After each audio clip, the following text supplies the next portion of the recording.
how to create a resume to get you more job interviews, to get you more job offers. Okay. And then I'm going to be talking about how to search for and find thousands of jobs that you can apply to on LinkedIn, ZipRecruiter, and Indeed.com so you can get hired faster, right? I'm going to show you how to do that. And then I'm going to talk to you about job interviewing, right? I'm going to tell you the 6 to 8 job interview questions every hiring manager will ask you and how you should answer those questions. Not only am I going to tell you how you should answer those questions, I'm going to tell you why they ask the questions that they ask. I'm going to tell you what the job interview is actually about and what the job interview is not about so you don't make the mistake. And then I'm going to show you a simple, easy way to get $2,000 to $10,000 more from every single written offer you get. It has to be a written offer. It can't be a verbal offer. I'm going to tell you why a hiring manager would tell you yes. And I'm going to tell you the one email that you need to send for every written offer you get for the rest of your career. And you will get $2,000 to $10,000 more from every written job offer. Now, I want you to grab something to write with, pen, a piece of paper, or something, right? I'm going to go over all of this with you. The problem that people have is they either don't like their current job and they want to change jobs, or you're not currently working and you need to find a job, right? The question I always ask clients, and I'm asking you, is if that's the issue you have, one of those two, how are you going to do it fast and successfully, right? You can have a horrible resume and you apply to jobs and no one's going to call you back, right? You can apply over and over and over again with that resume.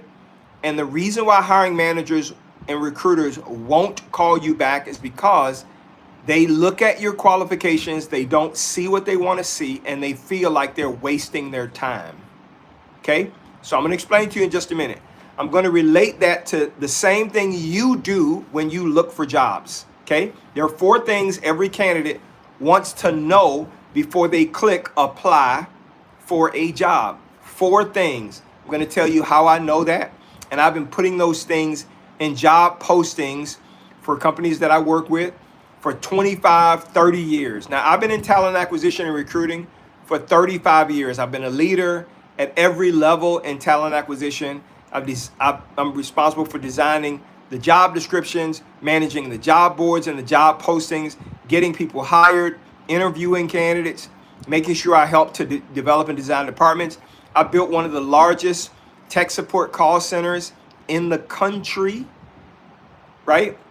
For a little company by the name of Southwestern Bell. I used to be the national recruiting manager for one of the largest customer service call center companies in the country. They have been around 35 years and never been fully staffed. It took me 9 months to do it. I'm going to tell you all of the behind the scenes stuff. Now, at the end of this, I'm going to open it up for questions and answers. You can ask me any question you want. I don't care. All right. If you want me to answer a question for you, you leave it in the comment section and I will be more than happy. I will be more than happy to answer that question for you. So we're going to get started and we're going to talk about resumes. Okay. Now, before I get started, if you're saying to yourself, I know my resume needs to be fixed. Okay. I'm going to tell you what I'm doing today. I will take 90 people, the first 90 people who email me their resume, I will review your resume for free. And I'll tell you if something is missing, what you need to add, right? The goal is so you can know how to fix your resume so you can get more job interviews. You can't get job interviews if you don't get have a resume that attracts the attention of hiring managers and recruiters. So if you're getting rejections, the reason why you're getting rejections is not because you can't do the job. It's not because you don't have the skill, experience, education, and background. It is because hiring managers do not see what they want to see. And they believe when they look at your resume that talking to you is a waste of time. Okay? All right? That's what they think. Okay? So Let's talk about the resume. We have 66 people in the room. Our first target for likes, so we can spread this out on the platform, is 5,000 likes. So if you would kindly tap the screen so that the likes number get up and it spreads out over the platform, that would be greatly appreciated. So if 60 of us press the screen 60 times, we'd be at 5,000 pretty quickly. Okay, just press it 60 times. It takes like 20 seconds or so, right? Tap, tap, tap, tap, tap. All right, so let's talk about resumes. What is the resume in 2026, right? Now, what the resume used to be, it used to be a document that listed all of your skill, experience, education, and background chronologically, right? It's a document of your historical professional career. And when hiring managers and recruiters like me, 30 years ago, we got your resume, we had a little bit more time to look through your resume and try to decipher and make a determination about whether you are a fit for what we're looking for, okay? In 2026, that's not happening. Nobody's going to take time to look at your resume. Hiring managers and recruiters will not look at your resume past 8 to 10 seconds. We want to see exactly what we want to see. Why do we like that? Because when I first started recruiting in the early 90s, the beginning of the 90s, we were getting about 40 applicants within about a 48-hour time frame for every job we put in a classified ad section of a newspaper. Now, in 2026, we get about 200 applicants within 24 hours for every job we post on a job board. So hiring managers think they have a lot more options, so they are less tolerant when it comes to looking at your resume and saying, yes, I want to interview that person. Now, let me explain to you why I know this is an issue. Because it was happening to me as the recruiter who was representing you. See, this is what used to happen, and I didn't like it. Okay, so I started changing this about a little over 20 years ago. All right, we had 1,000 likes. Just keep tapping the screen so we can get to 5,000 likes. Okay, so here's what happened 20 plus years ago.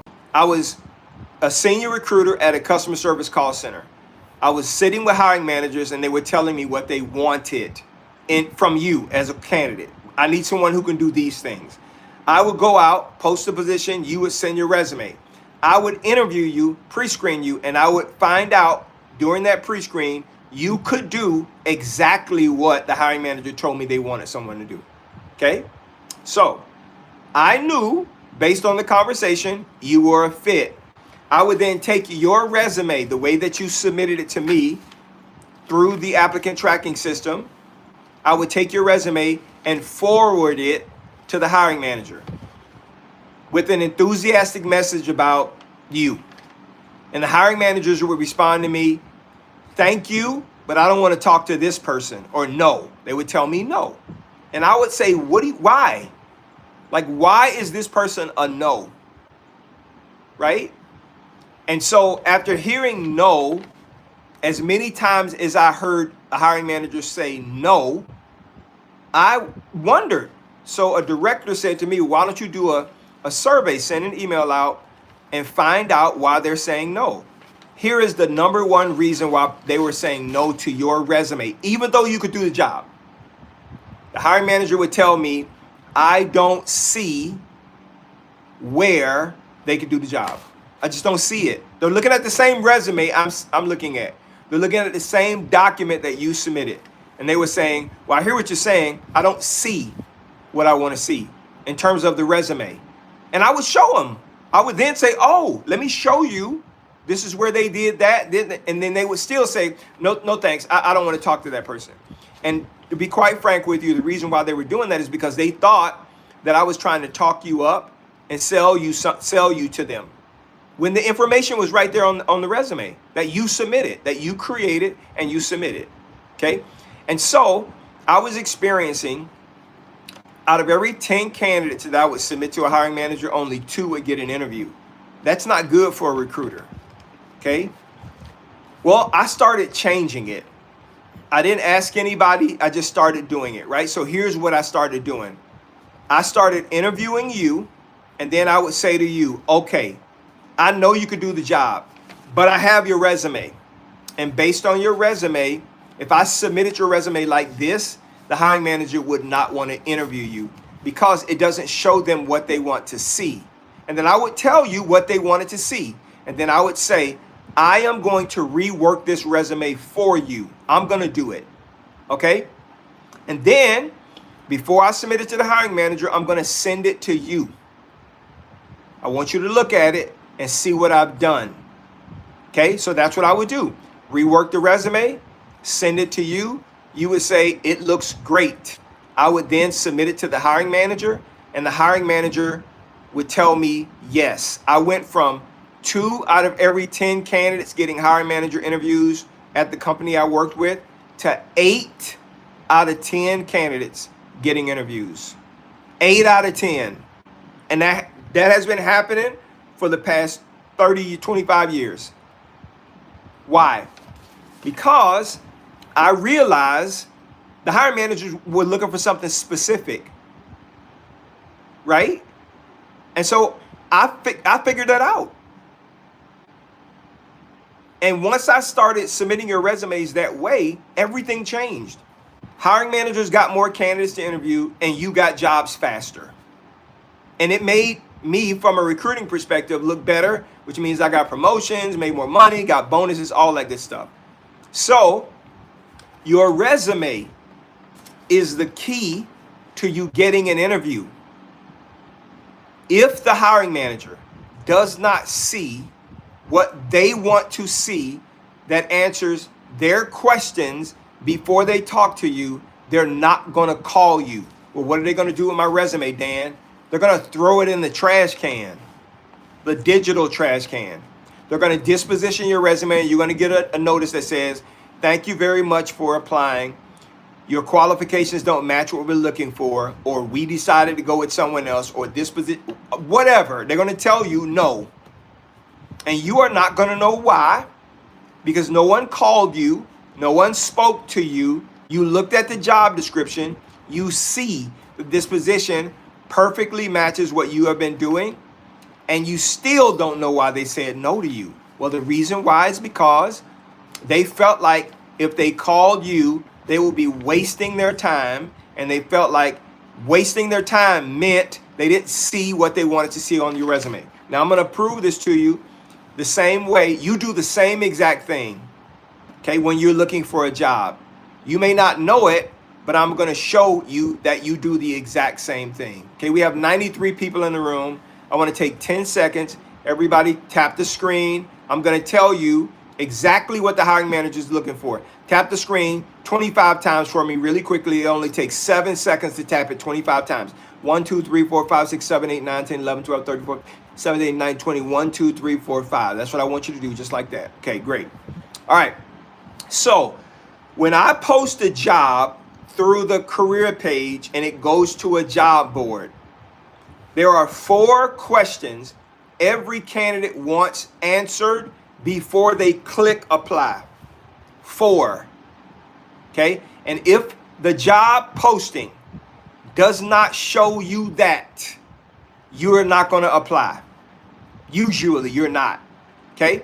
So I learned this many years ago when I was writing ads in the newspaper. The 4 things every candidate wanted to know. Number 1, you see the job opening. What is this job doing? That's what you're asking yourself. What is this job doing?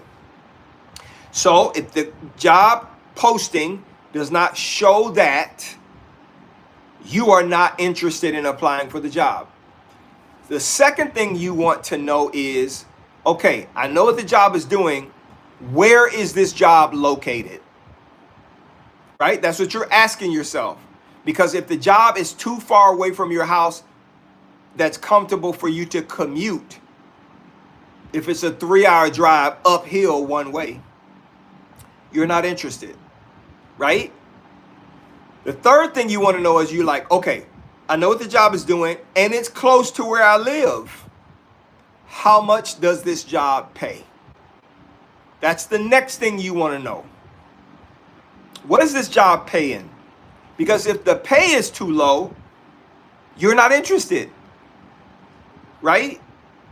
And then the final thing you want to know is, okay, I see what the pay is. I see where the job is located. I see what the job is doing. If I apply to this job, what are my chances somebody's going to give me a call, interview me, and give me this job? Now that speaks to how long has this position been open and how many positions are actually open or are we hiring for? So when I would do customer service call center recruiting, if we had 15 job openings for customer service call center rep for a department, I would put 100 job openings. That's what I would put in the title. 100 customer service call center jobs open, paying $20 an hour in city state, right? That's the 4 things I would put on in a classified ad when I used to do it in the newspaper, Sunday and Wednesday newspaper. And I started doing that on every job board I did, right, that I used to manage. Now, the reason I did that is because I knew from writing newspaper ads, that's what you wanted to know. And if that I answered that question for you, you are going to apply to the job. See, my goal was to get more people to apply to jobs. And if I don't answer your question, you are going to think it's a waste of your time. That's what you think as a candidate. So now when I manage talent acquisition departments and I'm talking to hiring managers, that's one of the first things I tell them. You're looking to hire somebody, but you're not telling the candidate what they want to hear. You're not showing the candidate what they want to see. So they're not applying to your job. We need to change this and we need to change that if we want them to apply. Well, in the same way, hiring managers, when they look at your resume, they're thinking the same thing. I don't see what I want to see, so it's a complete waste of my time. So what do hiring managers want to see? I'm going to tell you those 3 things. Keep tapping the screen. You guys are doing great. We're at 3,300 likes. I want to get to 5,000.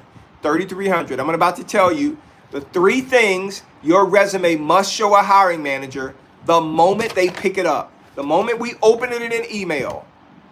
The moment we see it. Okay? This is what they want to see. Keep tapping the screen. We're at 3,600. Let's get to 5,000. All right? The 3 things every hiring manager wants to see. And if they don't see this, if your resume does not show them this, no one is going to call you. Okay? 3,800 likes. Keep going. They're not going to call you.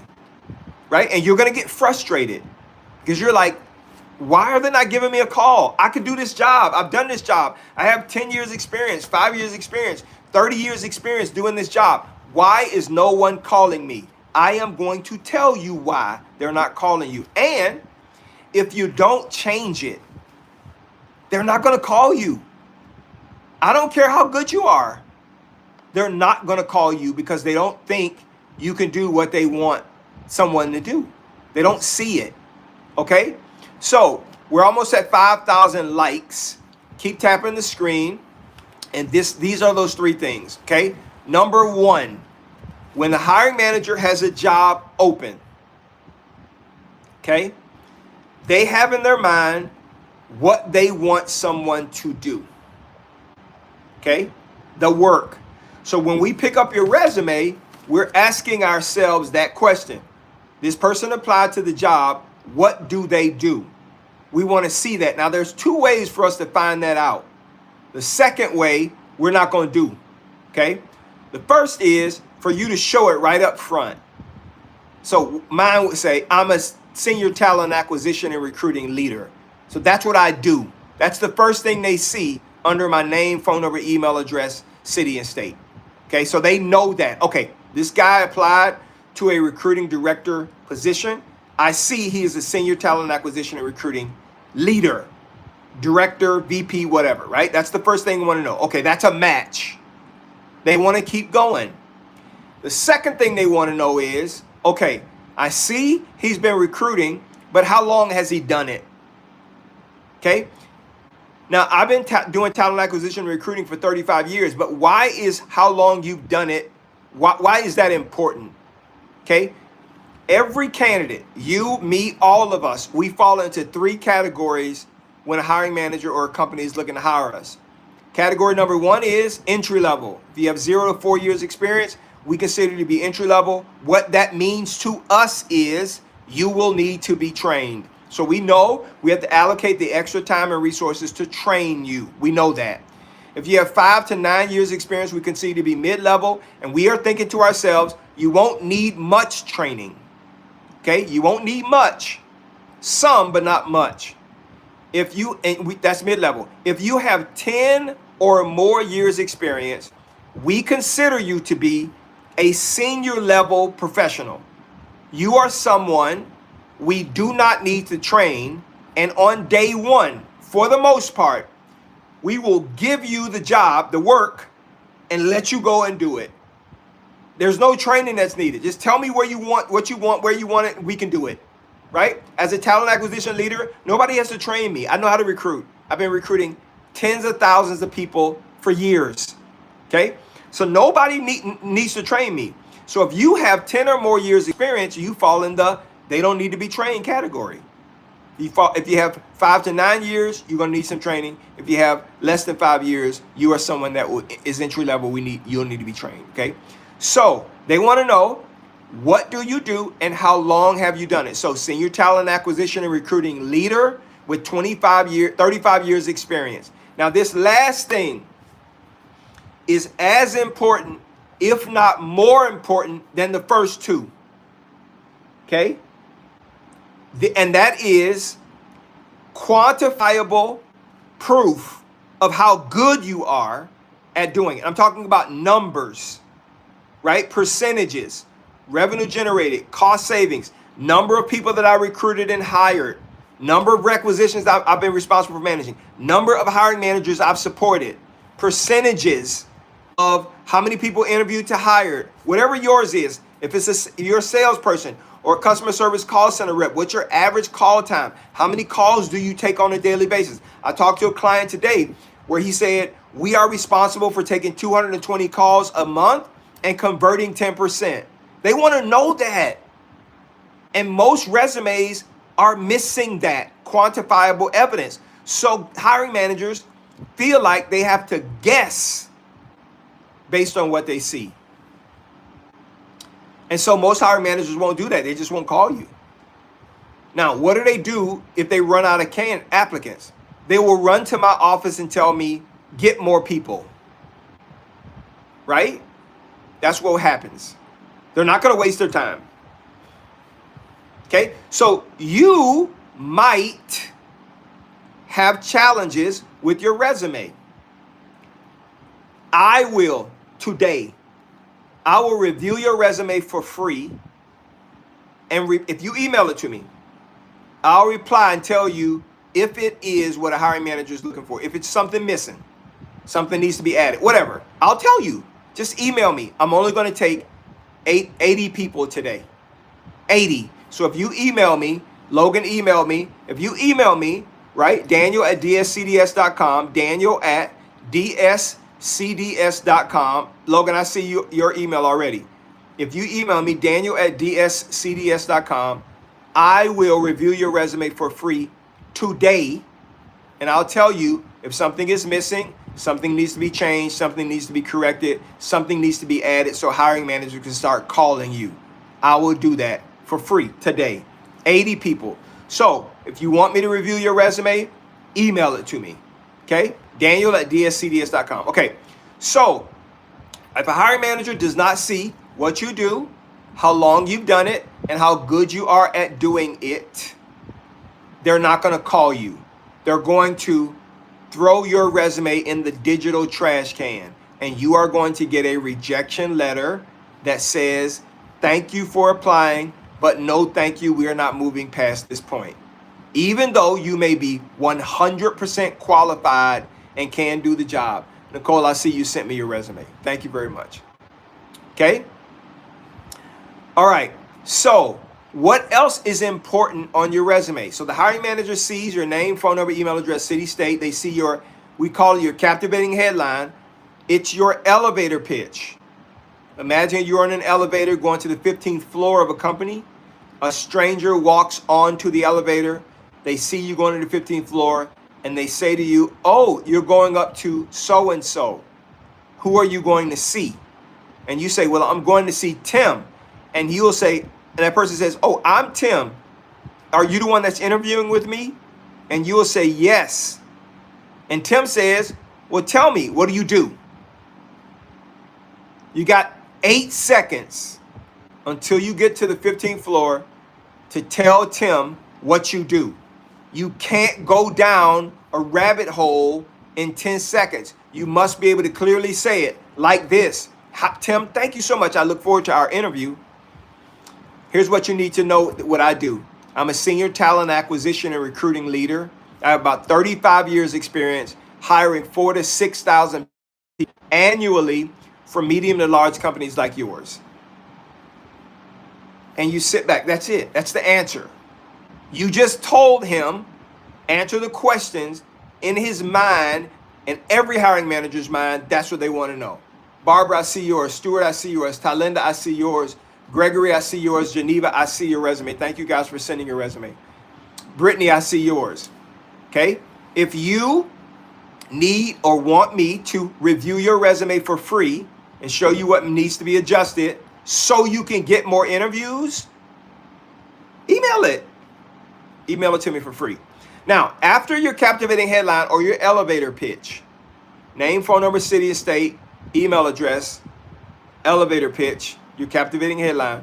What else is important? Now, this is something that a lot of candidates miss. Your resume is so freaking narrow. Okay? You need to broaden it a little bit. What do I mean? Right underneath your captivating headline should be 10 bullets which highlight the biggest things you've accomplished in your career.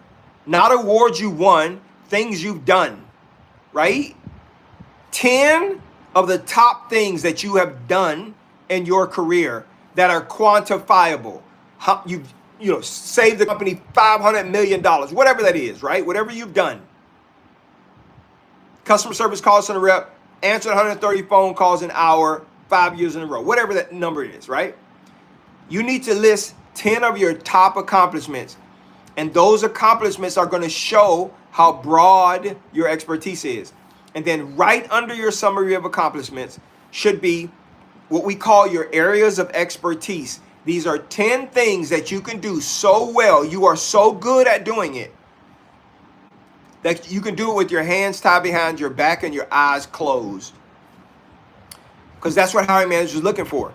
They're not telling you, I need someone to do these things, but they want to see the things you've done and they can relate it to what they want someone to do. This is a big problem with people's resume. I see it every day. Every day. Okay? And nothing's going to change. You can try to call people, whatever. They're not going to call you. They're not going to talk to you because they think you are a waste of their time. Because again, I know you're not a waste of their time, but they don't see what they want to see. So they're not convinced they're not wasting their time. That's how they feel.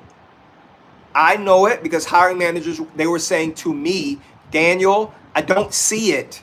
I hear what you're saying, right? I don't see it. So I don't want to talk to this person. Find me somebody else.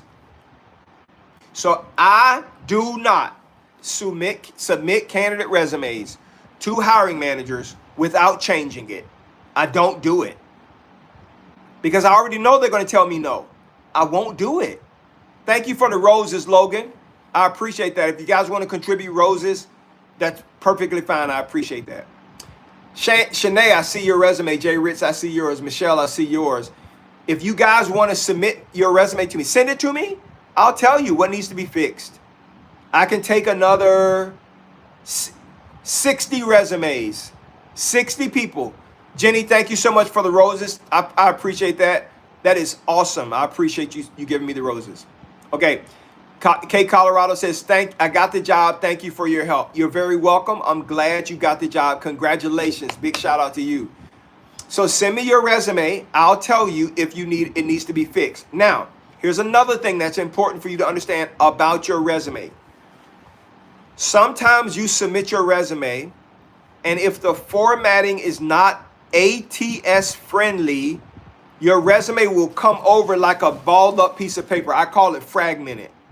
No one's going to defragment your resume or try to sort through your information because it didn't parse in or upload into the applicant tracking system correctly because your formatting was too wonky.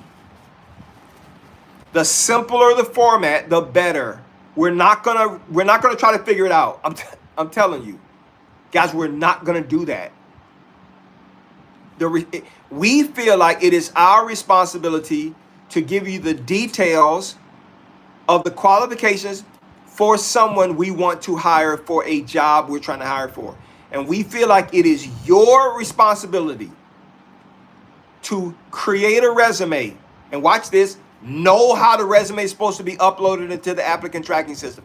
We think it's your responsibility to know that, even though you may have never ever seen an applicant tracking system in your life. We feel like it's your responsibility, and that's not fair, right? So many times I've asked candidates, hey, go back and submit your resume again because when it came over, it didn't get into the applicant tracking system correctly. Now, why is that important? Why do we want it to enter into the applicant tracking system correctly? Because the applicant tracking system is tied to the HRIS system, and if you get hired, we click one button, hired, and all of your information goes over there for you to start completing the rest of the application. Okay? So if it comes over wonky, we have more of a difficult time trying to get you onboarded. Okay, anyway, that's kind of what the deal is. So, Vanessa, I see your resume. Rachel, I see yours. Shanae, I see yours. If you want me to review your resume for free, my email address is right here. Daniel@dscds.com. Daniel@dscds.com. Daniel@dscds.com. Thank you guys for the likes. The platform is telling me it's spreading up across the platform and more people are coming in. So thank you guys so much. All right. So now that your resume is squared away and it is in the system, and hiring managers say, yes, thank you, Jojo, for the rose. They say, yes, I want to interview this person, right? Let's before we talk about interviews, when you have that resume, now you need to start applying to jobs, okay? I'm going to tell you a secret no one will tell you. You have been searching for jobs to apply to the wrong way, okay? The wrong way. I'm going to tell you the right way to do it in the next 20 seconds, okay? And so I want you to remember this, and you can even type it in the chat so everybody can see it. Keep tapping the screen. We have 82 people in the room. Just keep tapping the screen until we get to 10,000. Okay. How should you be searching for jobs? Okay. This is what most people do, and it's wrong. Okay. When you decide you want to get another job, you will go to LinkedIn, ZipRecruiter, and Indeed.com, and in the search bar, you will type in your job title. That's what you type in, okay? And then whatever other filters are there you want to mess around with, you will do those, and then you will press search, and only a few jobs will come back. And you think that's it. There are no more jobs. That's all the jobs that are available. That's not the case. That's not the case, okay? There are tens of thousands of jobs on LinkedIn, ZipRecruiter, and Indeed.com that your skills match, that if you know how to search for the jobs, and as a recruiter, I want you to find my job so you can apply to it, so I can get you interviewed, so I can get you hired. If you know how to apply to the job, then you would have a lot more jobs available. True story. 2.5 weeks ago, man came to me, name is Ron. He's a client of mine on my Fast Track program. It's my 30-day VIP program where I walk people through how to get hired in 30 days, right? Ron had been out of work for 8 months. 8. Has 30 years experience. very experienced guy. But he was saying there are no job openings. And I said to him, I'm going to help you. So we did a Zoom call and we shared screens and I said, show me what you're doing. Listen to me. I'm about to tell you because you're probably making the same mistake. I asked him, tell me what you're doing. So he did a search. And when he clicked search, he typed in his job title and he clicked search. And I think 5,400 jobs came back. Now I said, don't touch anything else. That's an open search. So you just told LinkedIn, I want you to show me all of the jobs that have this job title. Okay? And very few came back. And I said, many of these jobs are already closed. Some of them are already filled. This is a very narrow search, and you're gonna think there are no jobs open. Okay? So I said, I want you to make a change. I want you to search the way I would have you search, the way I would search. Okay? So I had him take out a couple words, and I said, I want you to leave this one word in there. That's it. And now click search, and 440,000 jobs came up. Okay? 440,000 jobs came up. He said, what did you do?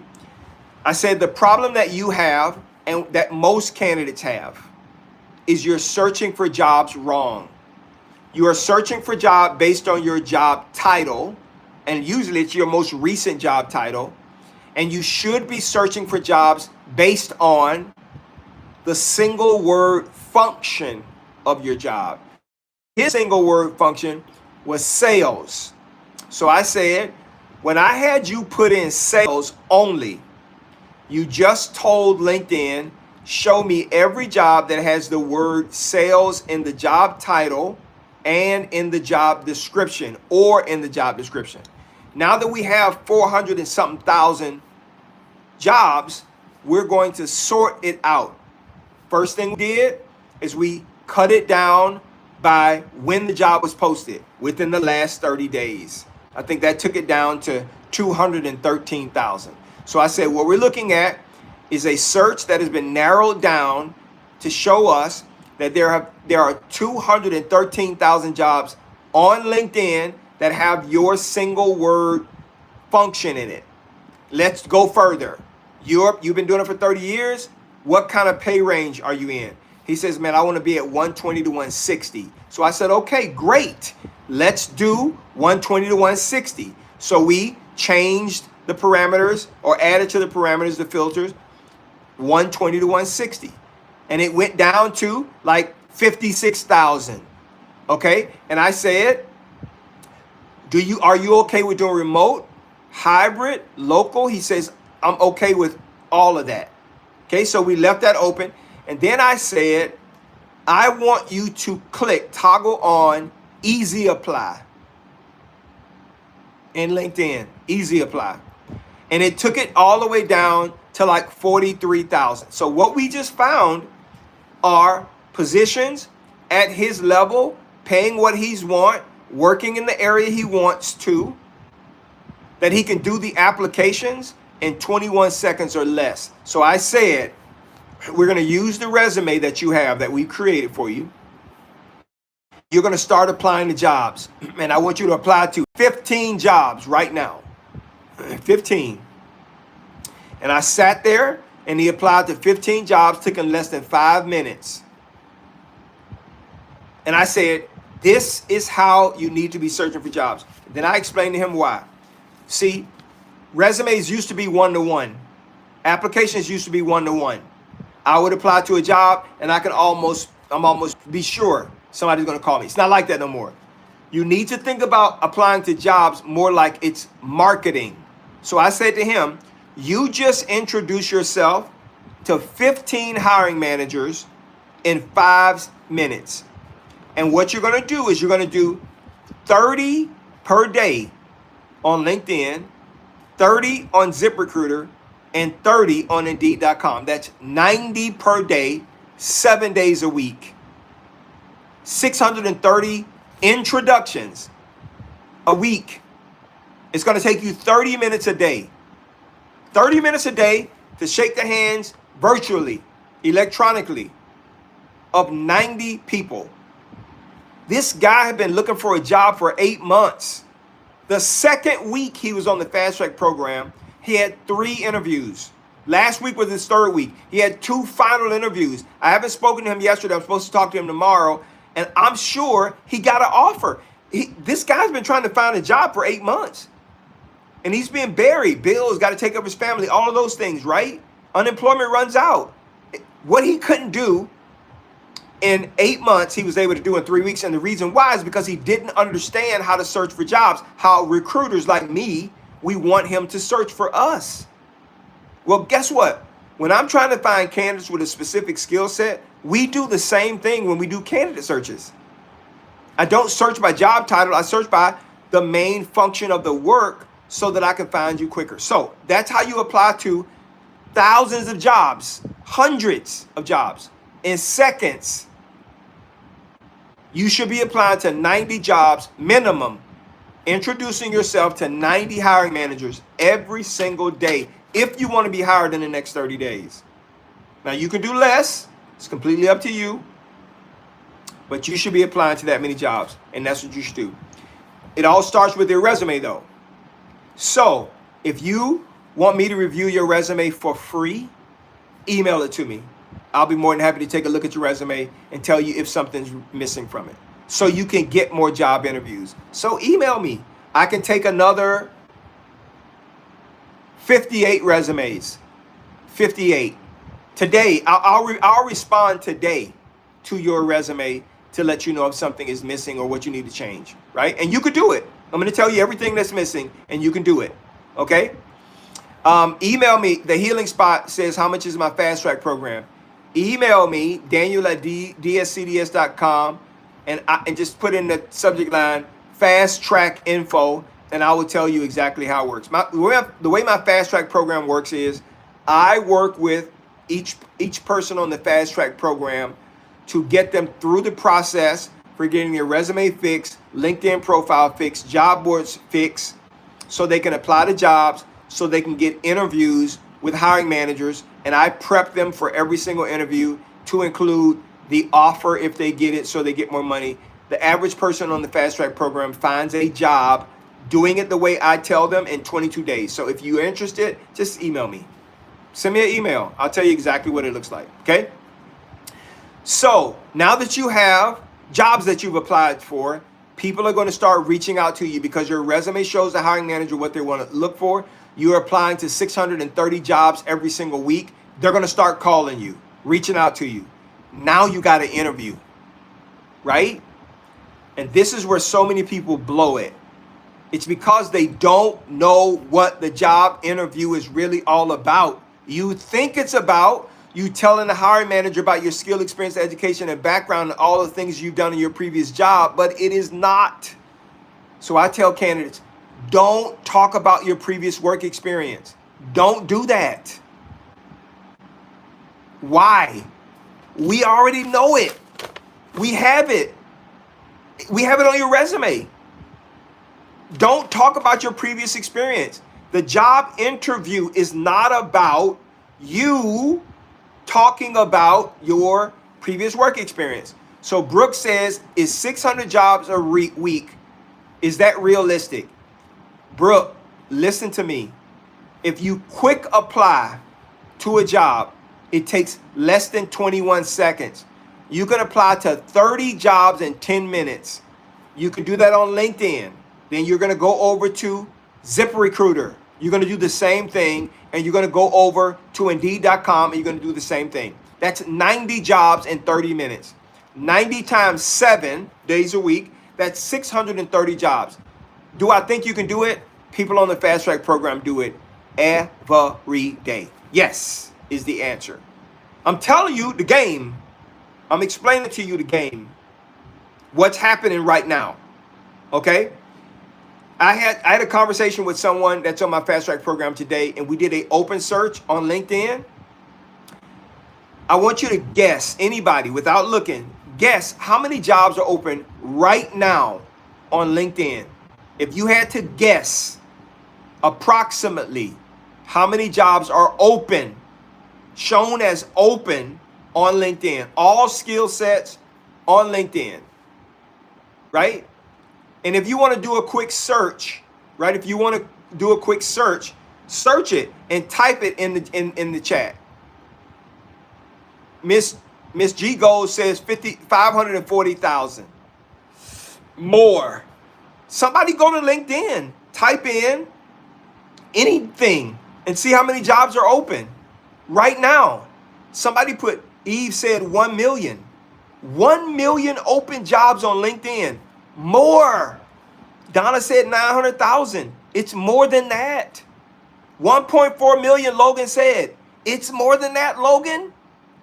5 million. Yes, Miss 5.4 million open jobs right now posted by companies on LinkedIn right now. I looked this morning. So candidates can't tell me there are no open jobs. There are open jobs. You just got to know how to find them. Okay? And by the way, the job of a recruiter is to find candidates, screen them, and evaluate them for their opening. So we want you to apply to our jobs. All of our jobs, we want you to, because that's what we get paid to do. Okay? Now we got to talk about interviewing. We're at 11,200 likes. I'm going to tell you the 6 to 8 interview questions every hiring manager will ask you. I'm going to tell you why they ask it, and I'm going to tell you how to answer. And I'm going to tell you, to get started, I'm going to tell you what the job interview is not about. It's not what you think, right? And I'm going to tell you what the job interview is actually about. And when I tell you, it's going to make sense to you. Nobody tells you this. Okay? Remember, if you want a free review of your resume, email me now, daniel@dscds.com. JMI, I see yours. Donna, I see yours. Tawanda, I see yours. I see your resume. Thank you guys so much. I can take another 45 people. So if you want to email me your resume, daniel@dscds.com, I'll review your resume for free today.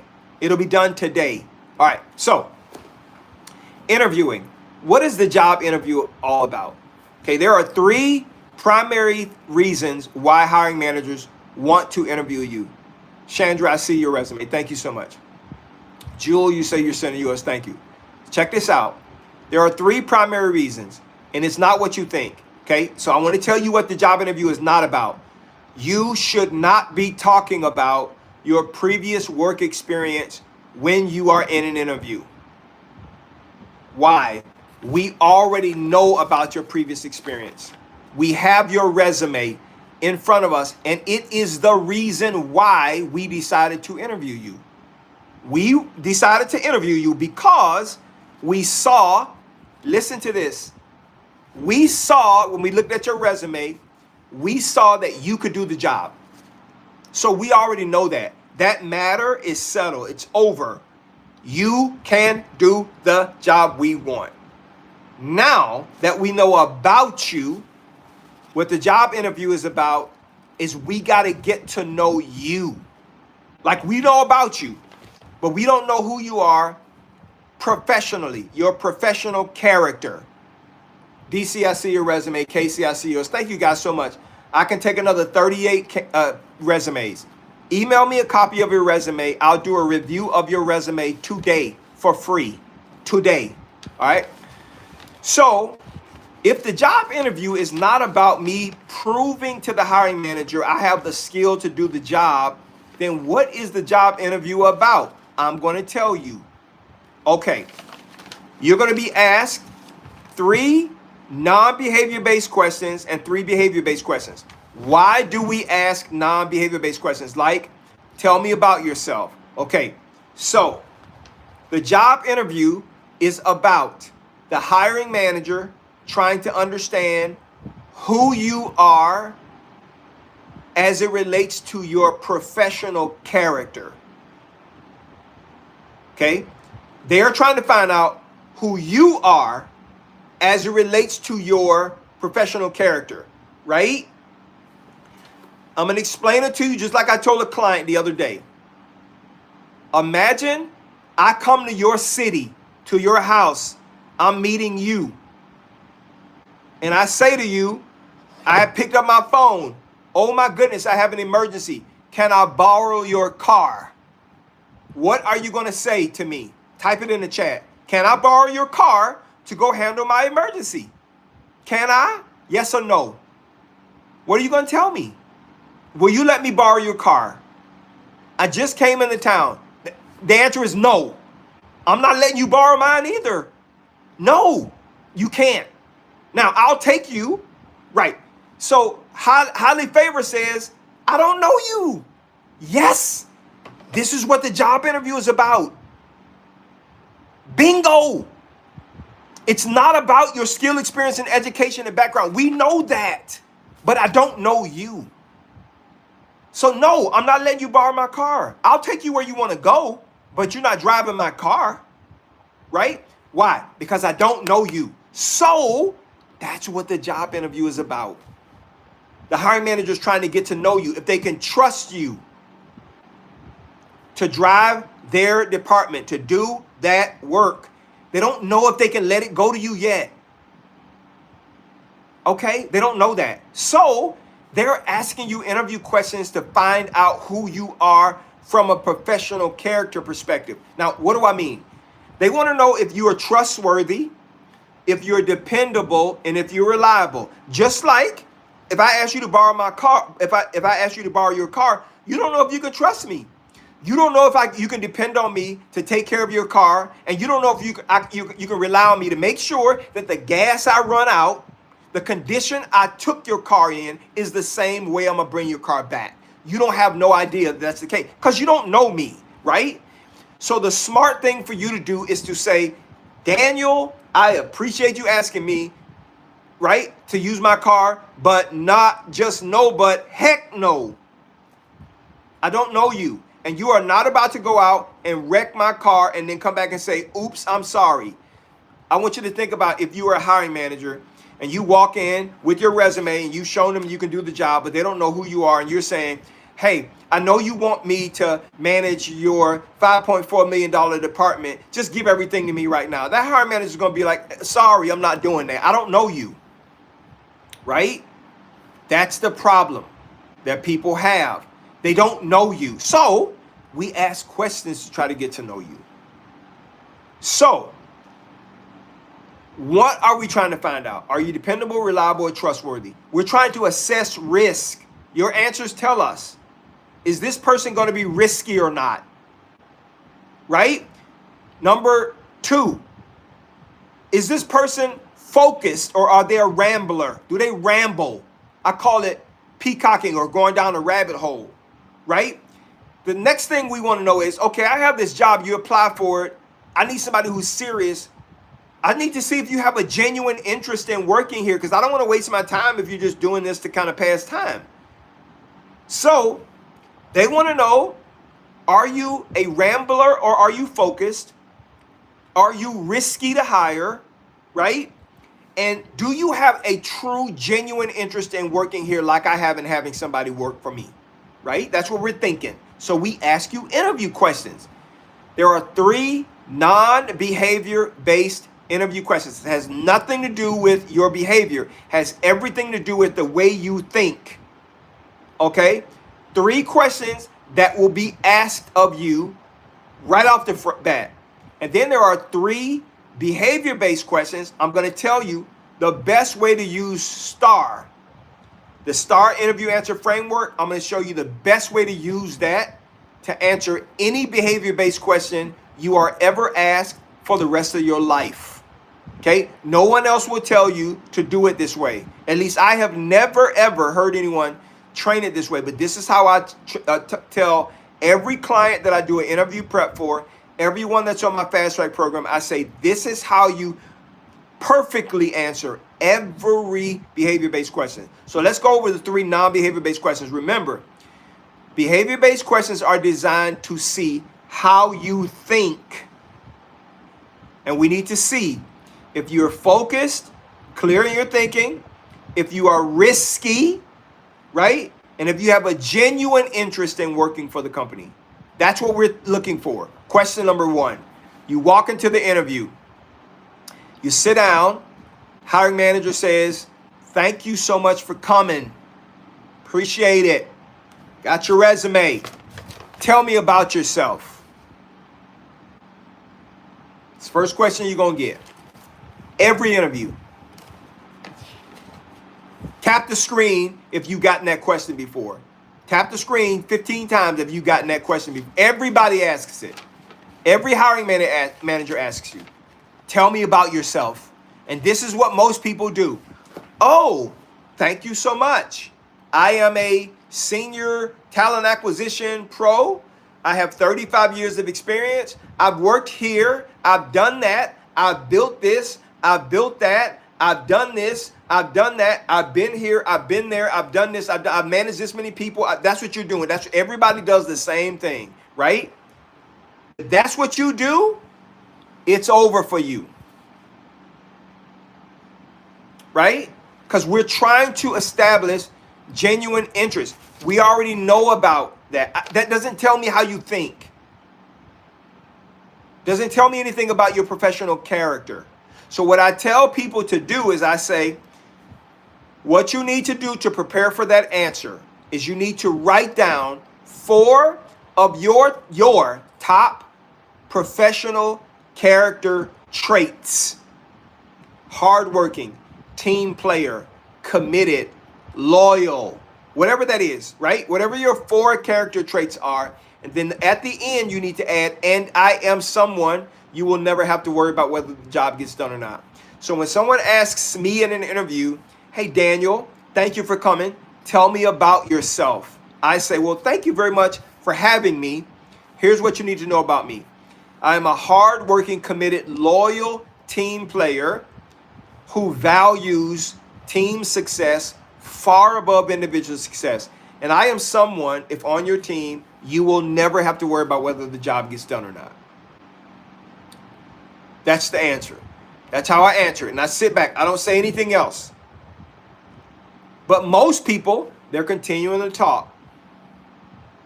And talk about everything. Because you're thinking that's what the hiring manager is asking you. But they're not asking you that. So the more you talk, the less they like you, the faster they run to my office and say, nah, I don't want that person. Edith, I see that you sent me your resume. If you want a free resume review, send it to me. Email me now. I can take 35 more candidates, 35 more people. I'll review your resume for free today and reply to it and tell you what needs to be changed, if anything needs to be changed. If it looks great, I'm going to tell you, don't change anything. Okay? I'll tell you for free. All right? All right, check this out. Country Man's Kitchen. I don't know what your name is, so I don't know if I got your resume, Country Man's Kitchen. Okay? Sharon Richmond, I do have your resume. Yes, I do have it. All right, so check this out. So, tell me about yourself. I'm a hardworking, committed, loyal team player who values team success far above individual success. And I'm someone you'll never have to worry about whether the job gets done or not. That's how you answer that question. Tell me about yourself. You don't talk about your previous work experience because that's not what we're asking. Okay? Second question you're going to get. Remember, we're trying to assess the risk. Okay? We don't know if you're risky or not, if you're going to quit or not, if you're going to be around or not. We have no idea. So we ask you, are you currently working? Yes. Well, why are you looking to leave your current job? Right? Your answer tells us how risky you are. So how should you answer that question? You should say, well, the company that I work at is a great place. However, my goals and values, they no longer align with this company. I believe they align more with that company. I believe they align more with this one. That's how you should answer it. Because remember, we're trying to assess risk. They may ask you this question as well as part of trying to assess risk.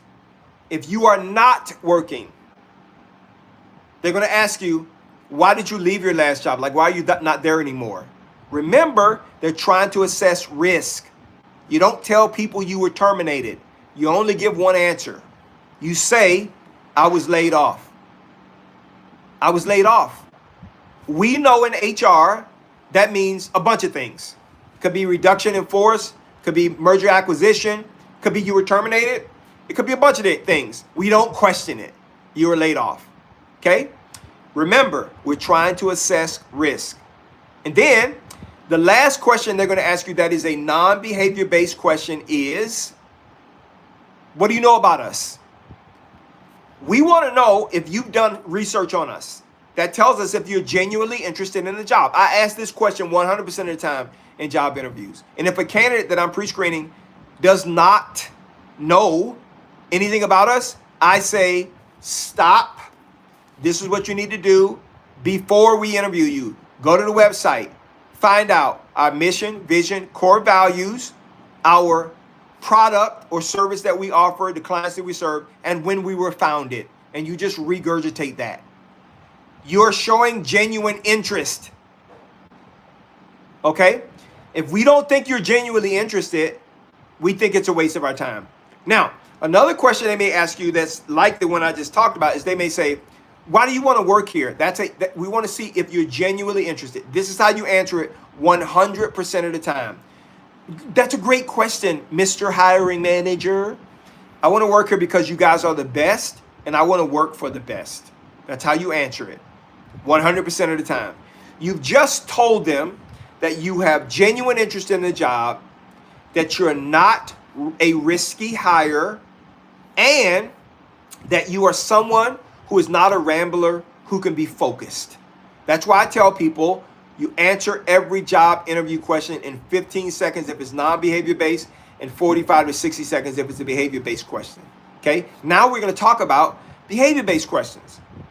You are going to get 3 almost every time. And we're trying to figure out how you deal with difficult people, how you deal with challenging problems in the organization, and how you deal with ever-changing processes in the organization. So we ask you behavior-based questions. Now I'm going to tell you how to properly use the STAR interview answer framework to answer questions.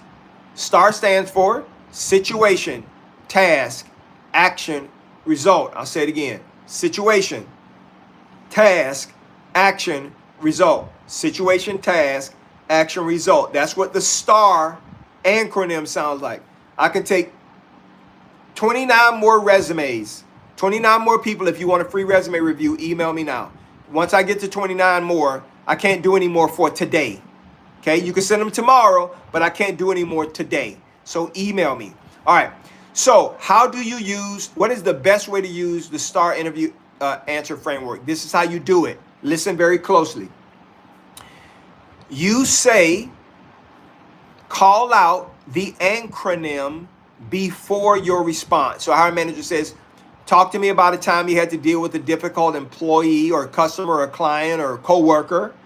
What was the situation and how did you respond or resolve it? You say, this is what the situation was, and then you tell them the situation. This was my task, and then you tell them the task. This is the action I took. You tell them the action, and this is the end result we got, and you tell them the result. Again, you say, this is what the situation was. I had a coworker who was not cooperating, whatever that is. The task was, and you tell them, my job was to find out kind of what was going on, why this person was not being cooperative, right? The action I took was, and then you explain the action. Had to get with the manager. We had to get in a meeting to hash this out. And the result was, and you explain the result. We ended up getting everything out on the table. We decided it wasn't that big of an issue. We worked together. We got the project completed. That's how you answer using STAR. You will be asked those questions.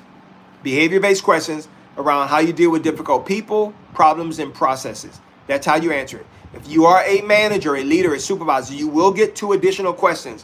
One will be, what is your leadership style? Don't get fancy. I always tell them, accountability is my mark. I hold myself accountable and to a high standard, and I hold my team accountable and to a high standard. That's what hiring managers want to hear. That's what you need to be about. Okay? Accountability. That's my style. And then they're going to ask you this question. How do you handle a person on your team that is consistently underperforming? How do you handle it? Now, so many supervisors try to get fancy. They reach back into their archives of the people they've coached successfully. You don't want to do that. Okay? Don't talk about that. This is the only way you need to answer.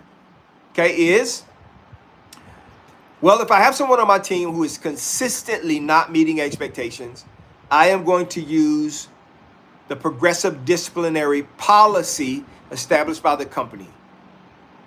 That's the answer. What is that policy? Verbal, coaching and counseling. First, they don't fix it, written. They don't fix it still, third and final, written. And if they still don't fix it, termination. That's what hiring managers want to hear. That's what every HR pro loves to hear. So those are the interview questions that you're going to answer.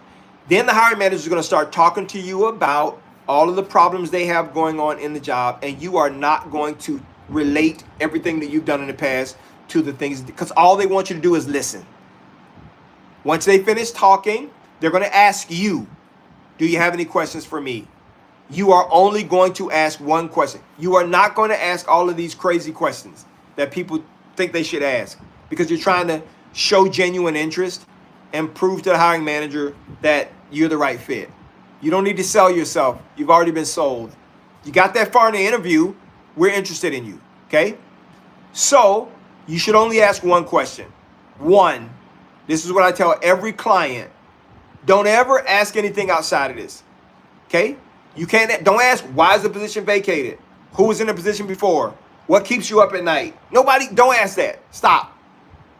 Because if you ask a question they can't answer, you become less interesting. All right? What questions should you ask? When would you like for me to get started? Hey, Daniel, thank you so much for coming. Those are all the questions I have. Do you have any questions for me? Absolutely. Thank you so much for the information that you shared. I learned so much. I do have a question for you. When would you like for me to get started? Now, why are you asking this question? This is why. Because you want to know if they want to hire you, really hire you. Have you ever walked away from an interview thinking you killed it, only 3 days later to get a rejection letter? We decided to go with somebody else. We decided to hire somebody internally. That's because you never asked this question. Why do you want to ask it? Because they're going to respond in one or two ways. If they say, okay, great question. We have several other people to interview. And once we finish those interviews, then we will decide who we want to bring in. They're not interested in you. Move on. There's nothing you can say to change their mind. They don't like you. Okay? Real talk. All right. If they say this, then you are going to get an offer. If they say to you, okay, that's a great question. Here's what we're looking for. We want someone, you're going to get a call from HR. We got to get the offer letter out to you. Onboarding is this. Background check is this.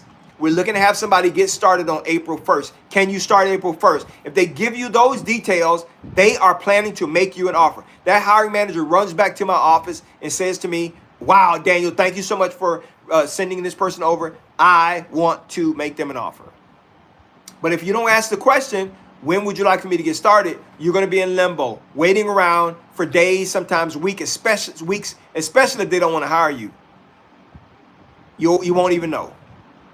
And then you'll see the position is closed. No one still called you, or, just, you don't want that. So ask the hiring manager, hey, when would you like for me to get started? Okay, that's how you answer it. All right. Thank you so much, The Heel, for the hat, the cowboy hat and the mustache. That was cool. All right. So now that you got an offer, a written offer, how can you get $2,000 to $10,000 more from the written job offer and get the hiring manager to be happy to give it to you? I'm going to tell you, you can do this for every job in your career. The Healing Spot sent a hat and a mustache. Thank you so much. I appreciate that. All right. Remember, I can take another. I see you guys, Brittany, Lakeisha, Janice, Sarah, Mike, Jamie. I see you guys have sent your resume. I can take 26 more resumes. If you want me to review your resume for free, I'll review your resume for free. Just email it to me.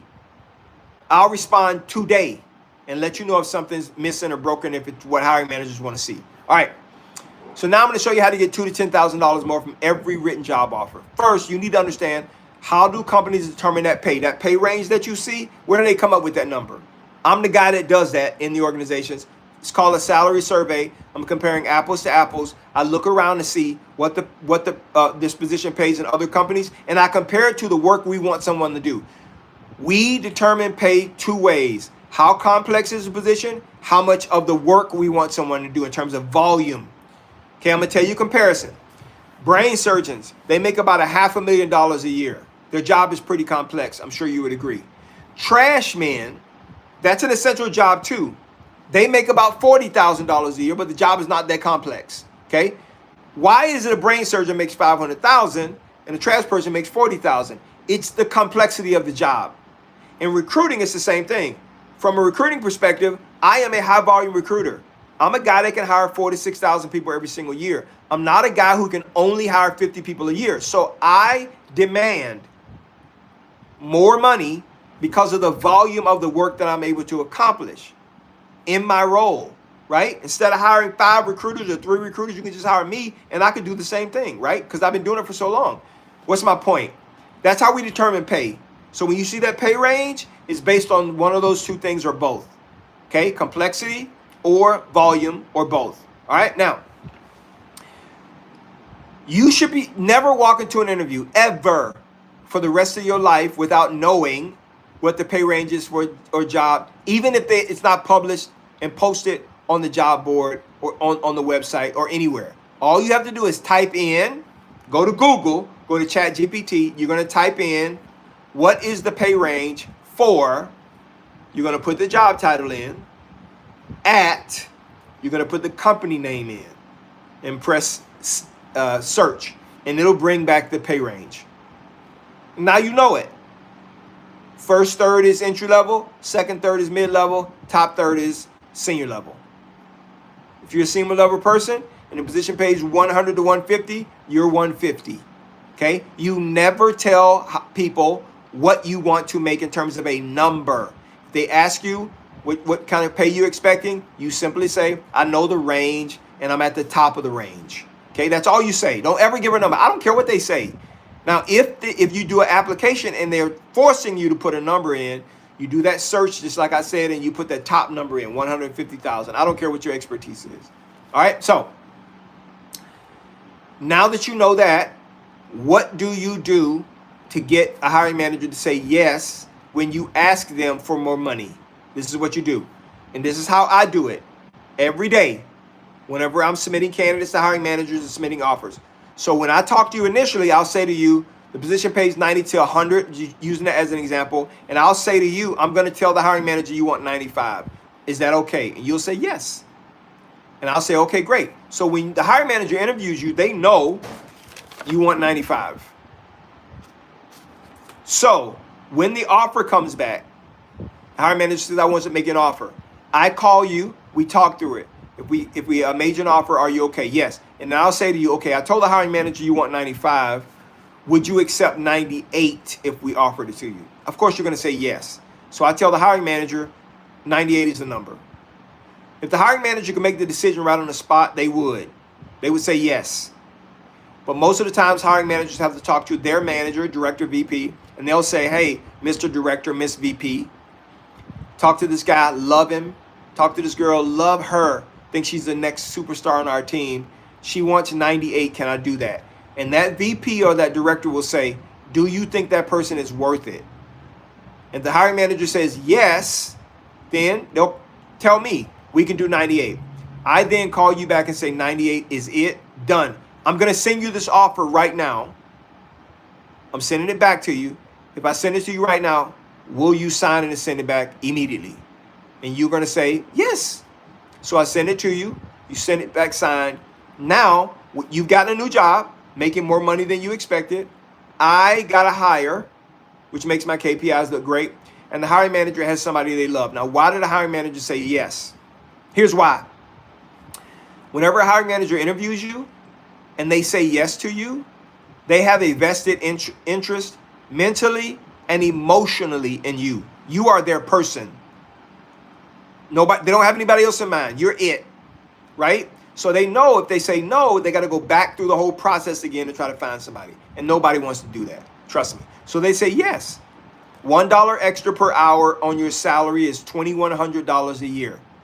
$2 extra per hour, $4,200. $3 extra per hour, $6,300 in salary. $3 an hour extra is $120 a week for a company. It's nothing. That's why they say yes. All right. So what do we discuss today? We talked about resumes, what the resume should look like, what hiring managers are looking for. And if your resume does not show that, you are not going to get a call. So if you want me to review your resume for free, email me. I'll review it for free today. Today. Not tomorrow, today. We also talked about how to search for jobs. You don't search for jobs based on your job title. You search based on the single word job function, sales, recruiting, whatever, right? That's what you do. We talked about interviewing, the 6 to 8 questions that you're going to be asked for an interview and what the job interview is really all about, right? We're trying to assess risk. We're trying to see if you're a clear thinker. We're trying to see if you have genuine interest. And then we're trying to see how you handle behavior-based questions, right? And then I just talked to you about how to get $2,000 to $10,000 more from every single job offer you get.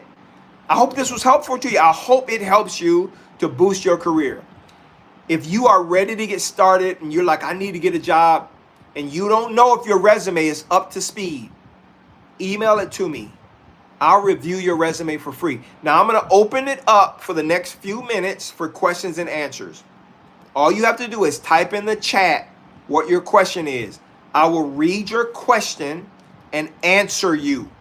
So all you have to do is ask me anything you want about what it is I've covered, and I will answer it for you. Okay? Yes, this was helpful. Will you be live tomorrow? Yes, I will be live tomorrow morning, and I'll be live again tomorrow evening. So I'll go live tomorrow around about 10 o'clock in the morning Central Standard Time, and then I will go live again tomorrow evening. Missy G Gold says, what would you say when they ask you what are your strengths and weaknesses? Okay, so this is a very common question that clients or candidates ask me. How do you answer those questions? So first of all, remember, when we're doing interviews, we're trying to see if you are a rambler. Okay? No one's really trying to figure out if you're weak or strong in an area. Remember, we already have your resume, so we know what those things are. We're trying to see if you're self-aware, right? So what are your strengths? All of those strengths are listed. I'm a clear communicator. I'm a hard worker. I'm a team player. I'm strong in the area of whatever. You want to list 2 or 3 things that you're strong at. Now, when they ask you what your weakness is, listen to me very carefully. Never, capital Never, never give them a weakness, because that's not what we're asking. We're not saying, I am concerned that you don't have everything I'm looking for, so where are you weak at? I'm going to tell you why they ask the where are you weakness question. When you do so well in an interview that hiring managers see you as pretty much a perfect fit, they're saying to themselves, nobody's perfect. There's got to be something that's not perfect with this person. So what are your weaknesses? Right? I've heard so many good things about you, but there's got to be something that's flawed. This is how you answer it. You know what? No one's perfect. I agree with that. I'm not perfect. There are some things that I'm working to improve, but none of those things would stop me from being a top performer on this team. That's what you need to know about me. That's a focused answer. You don't give a weakness, because that's not what we're asking. Okay. Okay, let me see here. Your questions. All right. What do I say? Marcus says, what do I say when they ask me how much are you looking to make? Okay. So Marcus, please, every time you're asked that question, when you get an interview, when somebody schedules you for an interview, or even if they just call you right out the blue and they're saying to you, I'm calling you about this position for this company, you're going to type in to Google or ChatGPT, what is the pay range for this position at this company? That's what you're going to type in. And it's going to send that information back to you. now you know what the pay range is. So when they say to you, what are you looking to make? You're going to say, thank you so much for that question. I do know the range for this position, and I'm at the top end of the range. That's what I'm looking to make. We as recruiters, we know what the top end is. So if that top end hypothetically is 100,000, we know to submit you to the hiring manager at 100K. That's how you do it. What if you want to change careers? I want you to think about changing careers differently. Okay? There are common skills and problem-solving abilities that you have that can work in any industry. Okay? So as long as you are taking that skill set to a new industry to do a job, that's perfectly fine. If you need more help with that, send me an email and let's talk about doing a one-on-one. I can tell you exactly how to easily transition from one career to the next. If you want a free review of your resume, email it to me now. I can take another 21 people. Tenny, Robert, Richard, Habtam, Tanya, Kiara, I see your resume here. Okay? So email me a copy of your resume. I'll review it for free today so you know exactly what condition your resume is in and what you need and what you don't need. Okay. What if there's follow-up to the laid off answer and why I was terminated from a previous employer? We don't ask the follow-up. Never ask it, right? It's too messy. Remember, what we're trying to do is see if you're risky. That's why we ask you why you're not working at your last job. Like, what happened? And if you say, I was terminated, you just spiked the risk. If you say I was laid off, that's neutral. We know that can mean a lot of things. We don't ask a follow-up to that. We don't ask it. Okay? Do you help fix resumes for healthcare professionals? I used to be the recruiting manager, multi-market recruiting manager for one of the largest pediatric urgent care clinic companies in Texas. So I know healthcare very well. Yes. I used to be the director for a staffing agency that did healthcare, long-term, short-term care, rehab, pediatrics, hospitals. So yes, we do healthcare professionals too. What if you want to change careers? Alice, we already talked about that. Marcus says this is a good one. Should my resume be more condensed when submitting for an internal application? No, your resume is your resume. Most people don't know what the most important parts of their resume, and I talked about it today. It's your first page, actually, and that is your name, phone number, email address, city, state, captivating headline, summary of accomplishments, and areas of expertise. That's what hiring managers want to see. That's when they say, yep, I want to talk to this person. And if we want to see your work experience, we then look at that. But you told them everything they want to know. Okay? Can I email my resume to you? Yes, email it to me, daniel@dscds.com. I can take another like 19 people. Tenny, Caton, I got your resume. Email me your resume. I'll review it for free today for you. Okay? Because if you keep submitting that same resume, nothing's going to change. Nobody's going to call you. Okay? Alice, I've answered that question. What if you want to change careers? All right. Let me see here. Large companies usually do 0.5% penetration or 50% into the salary range. Every company, for the most part, if we're talking about the same thing, whenever we're talking about hiring a person, we try to stay in the middle of that range. I don't care where you are.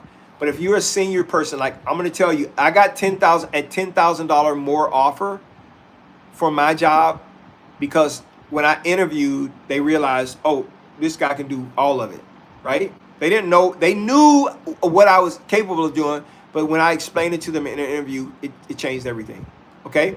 So that's important. I like that. What was that? The healing spot. That was a cool little butterfly, little mask.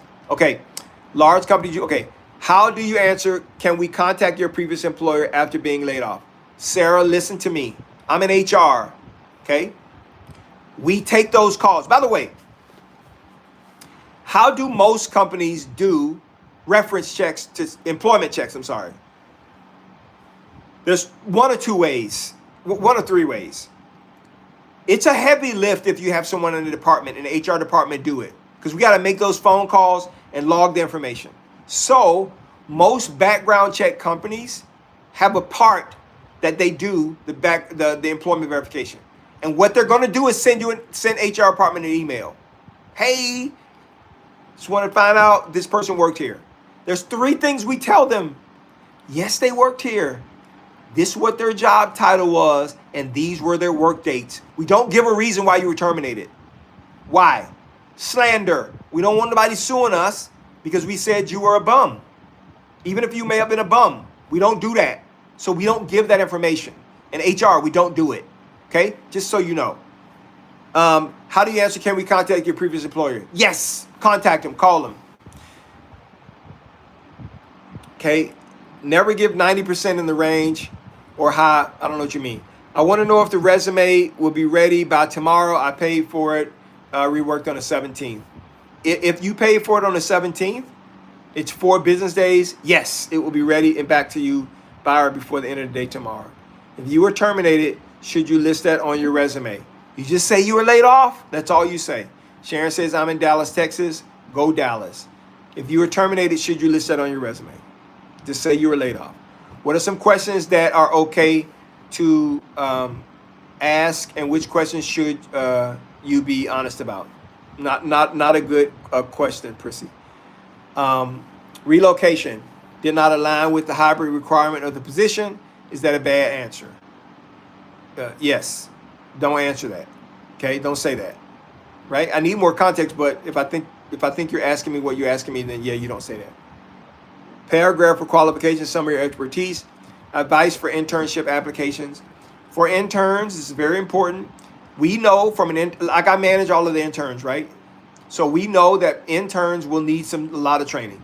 And it's more of a personality match because we know you're going to be shadowing for the most part, right? So spread your name far and wide for intern openings. Let everybody know you want to do an internship, right? To gain experience. And some internships are going to be paid, some are not going to be paid. You pick the one that works best for you, and that's what you do. If you have a question, you can leave it in the comment section. I'll be happy to answer. Music moderator, sir, I want my resume review. Email it to me. I'll review it for free. I can take 16 more applications, 15 more, 14 more applications. Okay? I see you guys are sending me your applications. If asked why you no longer work at your previous employer, I was laid off. What if you are just out of high school and this is your first job? You're going to have to start from the ground up. You're going to have to find a job that is usually physically demanding because you don't have any other skill, and you have to build your skill around whatever that physical demand is. There's 2 things that you need to look for, okay? Number 1, find a job where you can deal with people, right? Customer service job, sales position, whatever, because this is going to benefit you over your entire career. If you don't like dealing with people, then find a job where you can do that production, that you can work with your hands, building things, breaking things down, loading, unloading, whatever those things are. Through those 2 pathways, you're going to figure out what works best for you long term as a new high school grad, but you are going to have to, it's going to be trial by fire. You're going to have to just go out and see what works for you. You won't know until you do it. Okay? Get out there and start working and see what's going to happen. And that's what I tell college grads when I talk at colleges, high school, seniors when I talk to high schools, I tell them the exact same thing. Going to send you my resume. Kimmy, thank you so much. What if they ask, are you willing to leave? What if they ask you, why are you willing to leave your present job? You simply say, I like the company that I'm working with, but my goals and values, they no longer align with this company. I believe they align more with this one. I can take another 12 resumes. If you want me to review your resume for free, I'll review it for free. Email it to me, daniel@dscds.com. Been working in the pharmaceutical industry for almost 10 years. Have a degree in network security. Okay, what's your question, Sean? Are you trying to transition into network security? Then you're going to use your expertise from your education as proof that you can solve the problem that a job description wants someone to solve. Okay? Devil Dog 84 says, thank you. What to put on the resume if you have no experience? Okay? All right. This is a very good question. Okay. So here's what I want you to do if you have no work experience, zero work experience. You got to ask yourself this question. Do I like working with my hands better, or do I like working with my brain? Right? Which one do I like doing best? So let's say you like working with your hands, building things. Okay? When it comes to the skills that you have, you want to talk about the things that you build, want to build, like to build, are interested in building, right? You want to make sure you're listing those things out. When you are a new grad from high school, we know you ain't got no experience to do nothing anyway. So the very fact that you have energy to help build something, move something, shake something, whatever, or even if you like working with your brain, maybe you want to type, maybe you want to program something, maybe you want to draw, maybe you want to file, whatever those things are. You have to let us know which one of those things you align with best, and we will put you to work doing that. So it could be filing, right? You could be in an office filing, and you become the best file clerk on the planet. And if you do that, they'll give you extra work like admin work. Then you become the best admin assistant filer on the planet. And then they'll be like, oh my goodness, we need an office manager. Then you become the best office manager, file clerk, admin assistant on the planet. And that's how you build your career. That's how you do it. HR expert. Let me see here. Okay. What are your goals and values after giving I was numb? You simply say my goal is, my values are, you don't give goals. You say your values are, you want to, you value team success far above individual success. That's what you value most. Never use the degree. How do you break into it? You're gonna have to start injury level.